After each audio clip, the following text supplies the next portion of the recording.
రెంజల్ మండలంలో శుక్రవారం రాత్రి నుంచి ఉదయం వరకు 63.3 మిల్లీమీటర్ల వర్షపాతం నమోదైనట్లు తహసీల్దార్ శ్రావణ్ కుమార్ తెలిపారు.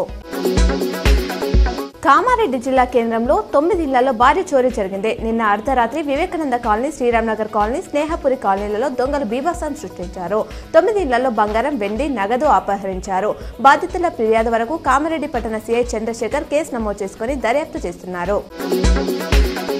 మధ్యాహ్న భోజన పథకానికి సంబంధించిన విధులను ప్రభుత్వం విడుదల చేసినట్లు నిజామాబాద్ డీఈఓ దుర్గాప్రసాద్ తెలిపారు. 2024-25 విద్యా సంవత్సరంలో జూలై నెలకు 1 నుంచి 8 తరగతుల వంట సరుకులకు ₹66.98 లక్షల కార్మికుల వేతనం, ₹1000 చొప్పున ₹20.44 లక్షల నిధులు విడుదల చేసినట్లు పేర్కొన్నారు. పొతంగల్ మండలంలోని అమ్గర్గా పారంలో రోడ్డుపై నడుచుకుంటూ వెళ్తున్న షేక్ జమీర్పై 4 కుక్కలు దాడి చేశాయి. ఈ ఘటనలో బాలుడికి గాయాలయ్యాయి. బాలుడి వెనుకే అతని అమ్మమ్మ ఉండడంతో ప్రాణాపాయం తప్పింది. స్వల్ప గాయాలతో బయటపడ్డ బాలుడిని చికిత్స నిమిత్తం కోటగిరి ప్రభుత్వ ఆసుపత్రికి తరలించారు.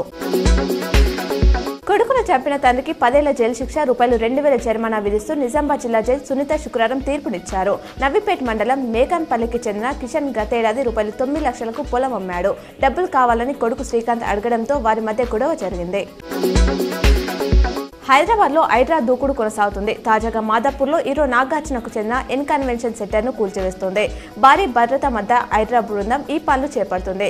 3.5 ఎకరాల తుమ్మిడిగుంట చెరువును ఆక్రమించి ఎన్ కన్వెన్షన్ నిర్మించినట్లు ఆరోపణలున్నాయి. శ్రీరామ్ సాగర్ ప్రాజెక్టుకు నీటి ఇన్ఫ్లో తగ్గుతుంది. ఈ మేరకు శనివారం ఉదయం 9:30 గంటలకు 7,549 క్యూసెక్ల నీరు ఇన్ఫ్లోగా వస్తుంది. తాజాగా అవుట్ఫ్లోగా 3,872 క్యూసెక్ల నీటిని వదులుతున్నారు. ఇక ప్రాజెక్టు పూర్తిస్థాయి నీటి మట్టం 80 టీఎంసీలకు గాను ప్రస్తుతం 51.023 టీఎంసీలు నీరు నిల్వ ఉందని ప్రాజెక్టు అధికారులు వెల్లడించారు.